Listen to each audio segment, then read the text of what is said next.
today's ganap nga, ay nandito pa nga kami ngayon sa may Azure North. Located nga dito yan sa San Fernando, Pampanga. Bali, nagstay nga pala kami ng 2 days dito sa Pleasant Stay at talaga namang sobrang nice ng pagkakastay namin dito. Very comfortable at bago nga kami umalis, ay inayos namin syempre kung gaano namin ito iniwan. Lagi natin yan tatandaan kahit ikaw pa ang mayor, clean as you go kahit saan ka magpunta. Naksyuta?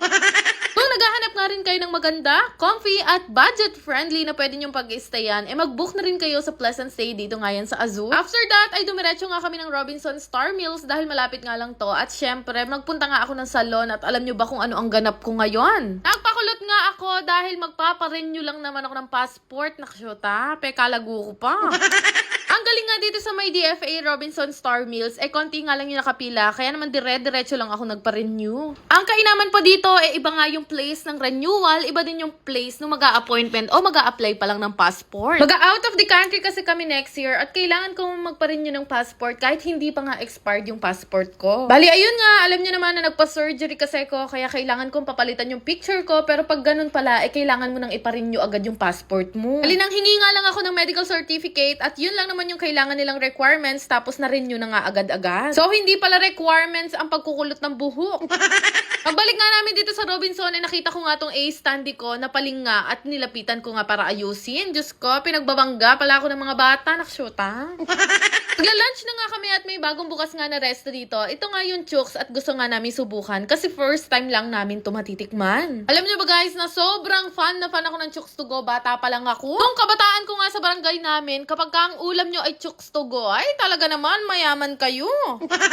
After nga namin kumain, ay napagdesisyonan na nga sana namin umuwi. Pero naisipan nga muna namin sumaglit dito sa stall. At nung pagpunta nga namin dito, ay grabe, napakarami ng tao. Ay grabe, no joke po, araw-araw ganyan kalaga kahaba ang pila dito sa The Original Okoy King Robinson Star Mills. Dahil sobrang haba na nga ng pila at hindi pa nga naglalunch yung mga staff namin, kami na nga ang pumwesto ni Bebo at nagtulong na nga kami dito. Si Bebo nga ang nasa cashier at ako naman ang tagaluto. Diyos ko, parang baligtad, di ba? So ayun, mahaba kasi ang kuko ko kaya hindi ako pwede mag-cashier. Yung 100 binabayad nyo, 1,000 ang napipindot ko, malulugi kami, naksyota.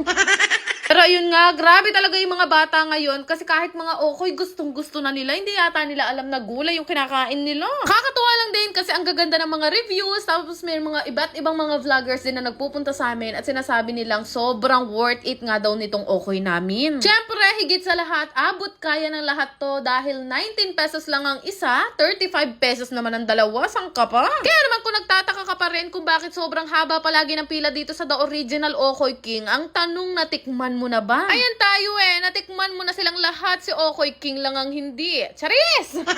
Pero ayun nga, ang sabi nga nila, ang susi daw sa successful na business ay pagiging hands-on na owner. Siyempre, wag lang tayong puro bayad ng bayad, franchise ng franchise. Paminsan-minsan, puntahan din natin mga business natin para malaman natin kung ano pa yung mga kailangan nating i-improve. At ayun na nga, uulitin ko po, ang The Original Okoy King po ay pwede rin po kaming maglagay ng booth sa kahit anong okasyon nyo sa bahay. Mag-inquire lang po kayo sa page namin at sasendan nga po namin kayo ng package at kami po dalawa mismo ni Bebo ang magluluto ng inyong mga okoy. Open na open po kami sa mga birthday, dibu, kasal at kahit divorce, pwede na yan. Charis!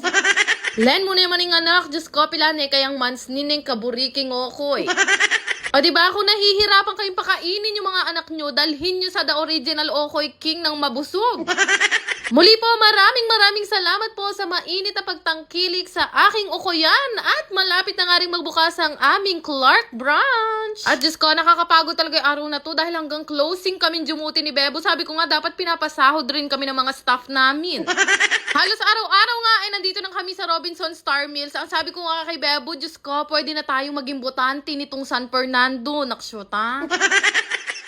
Bago ang lahat, gusto ko lang i-share sa inyo itong pinaglilibangan kong laro na Diamond Game. Paalala lang, ito ay libangan lamang ng matatanda at mahigpit na ipinagbabawal sa mga bata. Napakadali lang mag-register at gumawa ng account dito. Ilalagay nyo lang naman ang inyong phone number, mag-create ng password at higit sa lahat, huwag nyong kakalimutan ang aking referral ID. Yan nga lang kadali at meron ka ng account dito sa Diamond Game at napakarami mong pwedeng pagpili ang laro dito. Pero syempre, bago ka maglaro, kakailanganin nyo muna mag-cash in. Kadepende nga sa inyo kung magkano yung gusto nyong i-cash in. Pwedeng 100 hanggang 50 50,000. After nyo mag-cash in, ay pwede na kayo mamili ng laro na gusto nyo laruin. Meron nga bagong laro dito na sinubukan ko nga laruin. Ito nga yung Super Ace. Ay grabe, nung una nga hindi ko pa talaga masyadong mag-gets, pero pipindot-pindot ka lang pala dito, pwede ka na nga manalo ng sobrang laki. Pero hindi lang yan, meron pa nga akong isang larong natuklasan. Ito naman yung Fortune Gems na unang beses ko palang nilaro, talaga naman napakalaki ng na-cash out ko. Nagulat nga ako, grabe, kasi pwede ka palang manalo ng ganito kabilis sa laro na to. Kaya naman nung malaki-laki na yung napanalunan ko, naisipan ko na rin i-cash out. Madali lang din naman mag-cash out dito, pindutin nyo lang yung withdraw na makikita nyo sa baba. Kaya kung gusto nyo rin subukan, ilalagay ko na lang yung link sa comment section. Yan lang naman! Salamat!